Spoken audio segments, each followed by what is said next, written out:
Hello students, अब हम 3 dimension geometry का सेकेंड पार्ट देखेंगे जिसमें एक्सरसाइज 16C है।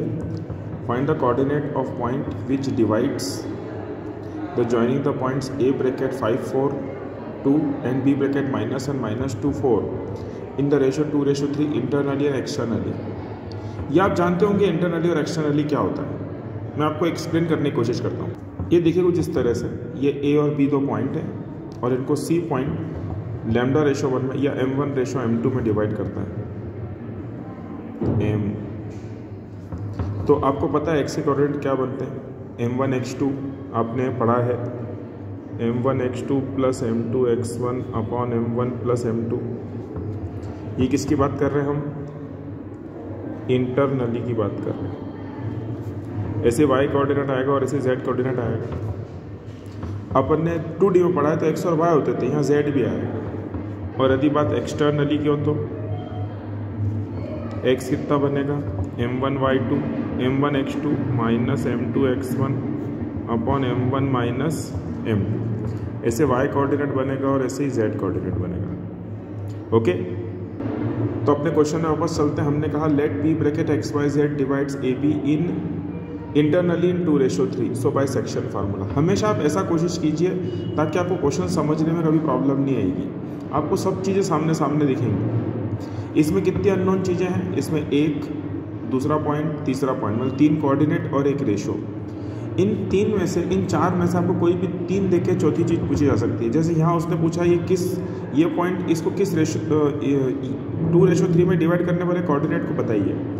अभी कोऑर्डिनेट दे दे, रेशो पूछ ले, कैसे ही पूछा जा सकता है। ओके, अब समझते हैं इसको अपन। सबसे पहले सेक्शन फार्मूला लगाएं, m1 x2 plus m2 x1 upon m1 plus m2। ये इंटरनल सॉल्यूशन है।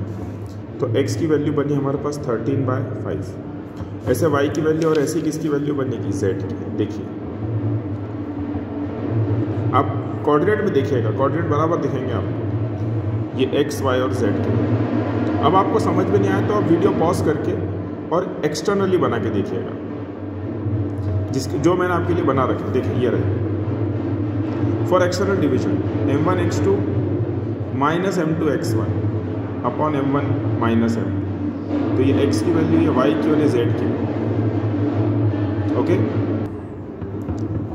अब उसी में हम नेक्स्ट क्वेश्चन देखते हैं।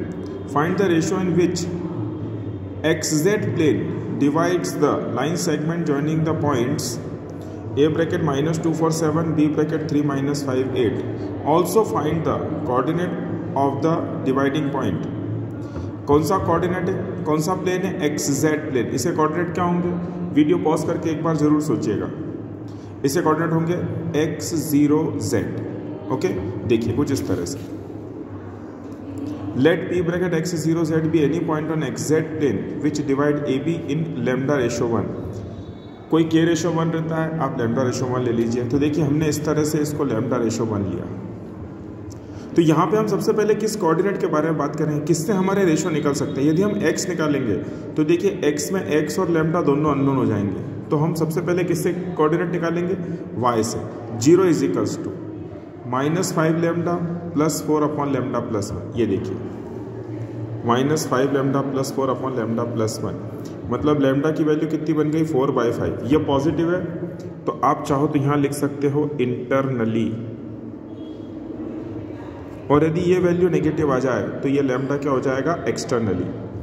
अब हमको कोऑर्डिनेट निकालना है। तो देखिए x कोऑर्डिनेट कितना बनेगा, 3 लैम्डा -2 अपॉन लैम्डा प्लस 1। देखिए कुछ इस तरह से, ये लिखा मैंने वैसे बाद में। कोऑर्डिनेट के बारे में बात करते हैं अपन।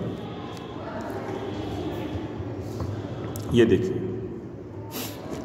3 lambda -2 upon lambda plus 1। Lambda के प्लेस पे लैम्डा की वैल्यू 4/5 रख दीजिए, तो x की कोऑर्डिनेट आएगा 2/9।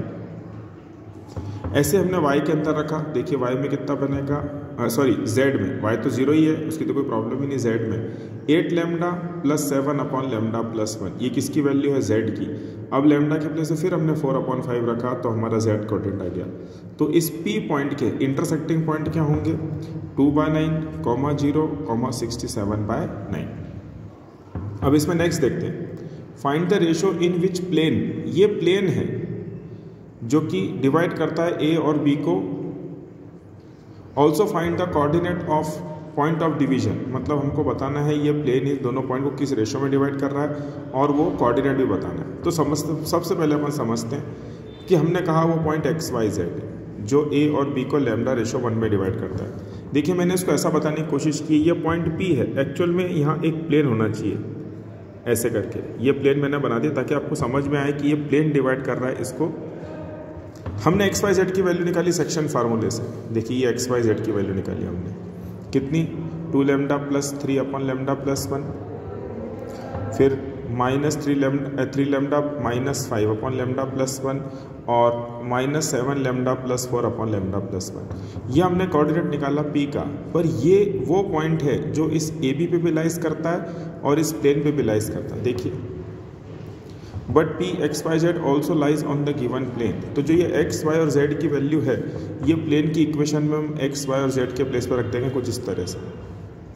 इसको सॉल्व करेंगे तो लैम्डा की वैल्यू कितनी आई, 2/3। अगेन ये पॉजिटिव टर्म है तो हम क्या लिखेंगे इसके आगे, ये इंटरनल डिवीजन है। वो चलिए वो रहने दीजिए, आपको समझ में आ गया है तो बार बार क्या लिखना। अब कोऑर्डिनेट निकालना है तो ये 2/3 एक्स के प्लेस पर रखें, ये 2/3 लैम्डा में वाई के प्लेस पर रखें और ये 2/3 लैम्डा में जेड के प्लेस पर रखें। तो हमारे कोऑर्डिनेट आ जाएगा 13/5 -9/5 और -2/5। अब हमको बताना है show that the 3 points A B and C are collinear and find the ratio in which C divides A B. हमको बताना है सी ए बी को डिवाइड्स करेगा किस रेशो में और बताना है कोलिनियर है। ओके फाइन, मान लीजिए ये सी पॉइंट नहीं दिया होता तो कोई कैसे भी निकाल सकते हैं, कोलिनियर में कोई भी पॉइंट आ जाएगा, जैसा मैं आपको अभी समझाता हूँ। देखना हमने कहा C divides A B lambda ratio 1, इसका मतलब अब कौन अननोन है आपके लिए, रेशो। तो हम एक्स वाई और जेड तीनों से रेशो निकालेंगे और वो सेम आना चाहिए, तभी हम कहेंगे सी जो है वो ए बी को डिवाइड करेगा और ये कोलिनियर होंगे, क्योंकि कोलिनियर होंगे तभी ये तीनों के रेशो सेम आएंगे, नहीं तो अलग अलग आएंगे। देखिए अपन ने सॉल्व करा एक्स वाई और जेड कोऑर्डिनेट, देखिए यहाँ से सॉल्व करा अपन ने, minus lambda plus 2 upon lambda plus 1 is equals to 4, तो लेमडा की वैल्यू -2, वाई में भी लेमडा की वैल्यू -2 और जेड में भी लेमडा की वैल्यू -2। तो C divide A B in 2:1 externally लिख दिया तो आपको माइनस लिखने की ज़रूरत नहीं है। और ये बताता है कि ये तीनों पॉइंट्स क्या हैं, कोलिनियर है, क्योंकि कोलिनियर होंगे तभी ए और बी को सी डिवाइड कर पाएगा। यदि कोलिनियर नहीं होंगे तो ऐसा नहीं होगा बिल्कुल भी। ऐसा कोई ज़रूरी नहीं कि आप ए बी और सी ले लीजिए और लैम्डा रेशो 1 में डिवाइड करें। रेशो हो सकता है कुछ भी आए, लेकिन पॉइंट वो हमेशा क्या आएंगे, सेम आएंगे। लैम्डा की वैल्यू तीनों केसेस में क्या आनी चाहिए, सेम आनी चाहिए, तो हम कहेंगे पॉइंट्स आर कोलिनियर।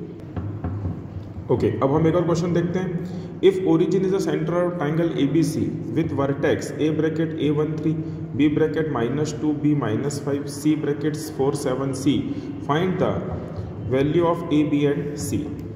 ओके, अब सेंट्रोइड की बात आ रही है किसी ट्राइंगल के। मैं पहले आपको थोड़ा सा इसकी थ्योरी समझाता हूँ। मान लीजिए एक ट्राइंगल है ABC, उसमें A के कोऑर्डिनेट है x1 y1 z1, B के coordinate x2 y2 z2, C के कोऑर्डिनेट है x3 y3 z3, है ना, किसी ट्राइंगल के अंदर। हमने कहा जो G है सेंट्रोइड, उसके कोऑर्डिनेट है x, y और z। ओके, तो इसकी वैल्यू क्या बनेगी x की, ये बनेगी x1 + x2 + x3/3। जैसे मिड पॉइंट के अंदर x1 + x2/2 होता है, तो सेंट्रोइड के अंदर वो क्या हो जाएगा, x1 + x2/3, y1 + y2 + y3/3 और ऐसे z1 + z2 + z3/3 होगा।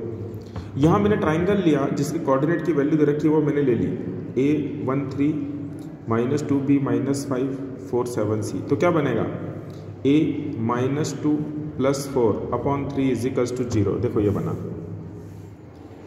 A -2 + 4/3 = 0, तो A की वैल्यू कितनी बनी, -2। B देखें 1 + B + 7, तो B की वैल्यू बनी -8 और 3 -5 + C/3 3 आएगा, सॉरी यहाँ पे 2 गलत लिख दिया मैंने,